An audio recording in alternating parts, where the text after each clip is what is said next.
any agenda that seeks to put graduates to work is a golden one that should be enthusiastically embraced by all stakeholders.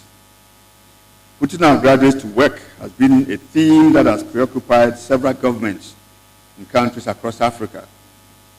This is a theme that depicts the image of a pair of loose, idling hands of graduates waiting to be put to active use. But it's also a call for leadership, self-motivation, and the courage to face the odds and confront the situation head-on. About a decade ago, these same idle hands of a graduate unengaged started a spark which, once upon a spring, triggered an inferno that swept across the Arab landscape, shaking it to its foundations.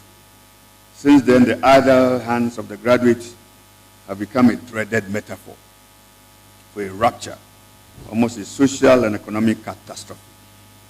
But speaking of idle hands of a graduate, could even be much more worrisome if you consider that education is the single best insurance against unemployment. We are aware that parents often ignore all opportunity costs to educate their wards and sacrifice their scarce resources to have children climb up the education ladder in hopes of thereby attracting good jobs. The conviction is often that the higher one climbs up the education ladder, the easier it is to secure an attractive job. But this assumption has often been interrogated. It is perhaps no longer the case that a higher climb on the education ladder necessarily reduces the hazards of unemployment. The current realities are real. The formation of an Unemployed Graduate Association of Ghana in 2014 summarizes the story.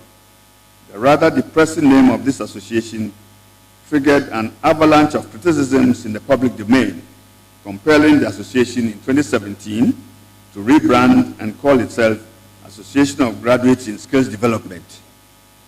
The association had been publicly ridiculed for what people saw as a palpable paradox and a contradiction in terms. It was perhaps an association of thousands of lazy graduate hands awaiting manna to fall from the skies. The new brand name, Association of Graduates in Skills Development Ghana, was more forward-looking and facilitated a new agenda of providing strategic and dedicated services to students, instilling creativity and creating opportunities in skills development and enhancement.